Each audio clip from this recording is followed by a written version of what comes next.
அனைவருக்கும் வணக்கம். 3வது புறமோ வந்துருச்சு. இந்த புறமோலாம் நம்ம டைட்டில் உள்ள சரவண விக்ரம் இருக்கல, அவருடைய தங்கச்சியா இருக்கக்கூடிய சூர்யா வந்து பார்த்தீங்கன்னா மாயாவை கிளிகிளின்னு கிளிக்கிறாங்க.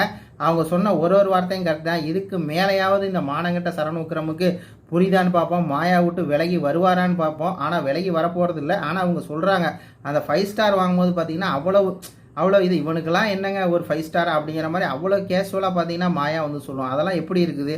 அவர் வந்து காக்ரோச்சு இவன் நாமினேஷன் பண்ணாலும் இவன் வெளியே போக மாட்டான். ஆனால் நல்லா கூட இருக்க மாதிரி பேசிக்கிட்டு ஆனால் அவ்வளோ தூரம் அநாகரிகமாக வந்து பேசுவாங்க மாயா. அதை பார்த்துட்டு வந்து ஒரு தங்கச்சியாக தன் மனசு கொதிச்சு போய் வந்து இந்த மாதிரி நீ பூர்ணிமா கூட இரு பேசு, ஓகே நான் ஏற்றுக்கிறேன், ஆனால் மாயாவோட மட்டும் நான் ஏற்றுக்கவே மாட்டேன், அவங்க அவ்வளோதான் அப்படிங்கிற மாதிரி பார்த்தீங்கன்னா சொல்கிறாங்க.